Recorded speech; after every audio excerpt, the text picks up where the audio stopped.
Media మిత్రులందరికీ నమస్కారం. నా పేరు రాఘవేంద్ర నాయుడు వాల్మీకి, కర్నూలు జిల్లా బీసీఎల్ జిల్లా ప్రెసిడెంట్ని.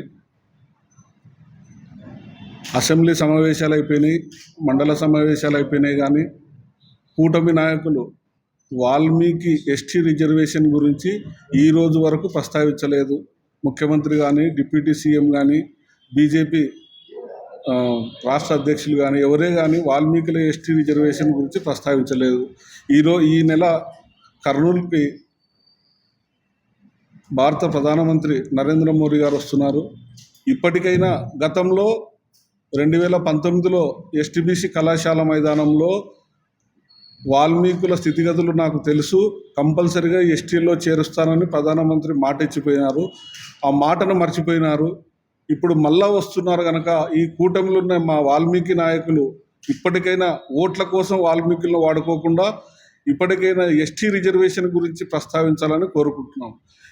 ఇప్పుడు ఎందుకు చెప్తున్నామంటే ఆ విషయము కూటమిలో వీళ్ళు కలిసి ఉన్నారు కనుక, రాష్ట్రంలో వాళ్ళు ఉన్నారు, పైన వాళ్ళే ఉన్నారు కనుక కంపల్సరిగా ఈ కూటమిలో ఉన్న వాల్మీకి నాయకులు అందరూ మోడీ గారికి వివరించి న్యాయం చేయాలని కోరుకుంటున్నాం. ఇప్పుడు ఈ సమస్య తీరకుంటే వాల్మీకుల జీవితాశయాన్ని ఎప్పటికీ నెరవేరదని మేము కోరుకుంటున్నాము.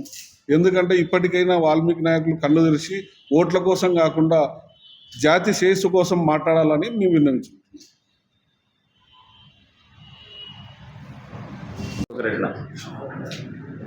ఈరోజు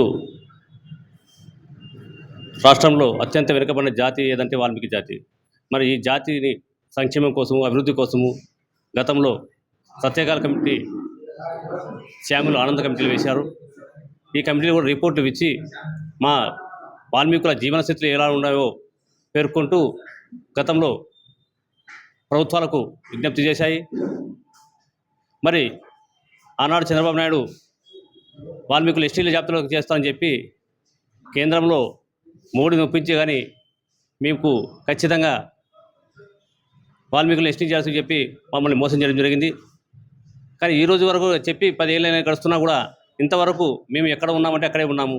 మా పరిస్థితులు ఎలా ఉన్నాయంటే అవి ఏదైనా ఉన్నాయి. ఇప్పటికైనా కూడా మరి కేంద్రంలో మీరే ఉన్నారు, రాష్ట్రంలో మీరే ఉన్నారు. మరి ఈ కుటుంబ ప్రభుత్వమే ఇక్కడ కూడా కర్నూలు ఎంపీగా గెలిచారు, ఎమ్మెల్యేలు గెలిచారు. మరి ఖచ్చితంగా మీరు మా జాతి సంక్షేమం కోసం 16వ తేదీన రాబోతున్న మోడీ పర్యటన సందర్భంగా మా సమస్యను ఆయన దృష్టికి తీసుకురావాలని విజ్ఞప్తి చేసుకుంటూ తెలియజేస్తున్నాం.